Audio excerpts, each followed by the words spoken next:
هل لو شخص عنده ارتجاع بالريق عملية تكميم تبقى مناسبة بالنسبة له، ولا ما ينفعش يعملها خالص؟ ما ينفعش يعمل عملية تكميم نهائي، لأن التكميم أنت قللت فيه حجم المعدة، فزودت البريشر، زودت الضغط جوه المعدة.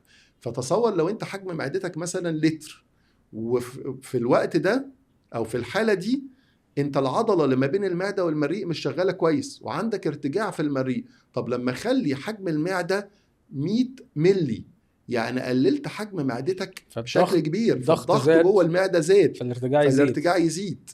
فاحنا دايما بننصح، ودي برضو من الحاجات السؤال الجميل اللي انت سألته في الاول، هل المريض لما بيجي يقول لك انا عايز اعمل عملية وقريت عنها ومقتنع بيها بتعملها له؟ دي من الحالات مثلا ان لو المريض صمم ان هو يعمل التكميم، بقول له انا اسف مش هعمل لك العملية، روح شوف جراح تاني يعملها لك، لان انت بعد العملية هتتعذب.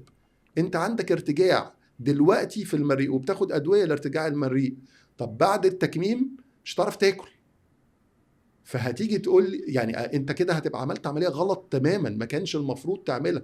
انت لو عندك ارتجاع في المريء، تحويل المسار، والافضل تحويل المسار الكلاسيكي، هتعالج لك ارتجاع المريء، هتخس، صحتك هتتحسن، وهتاكل كميات صغيره ومش هيبقى عندك اي مشكله في الاكل.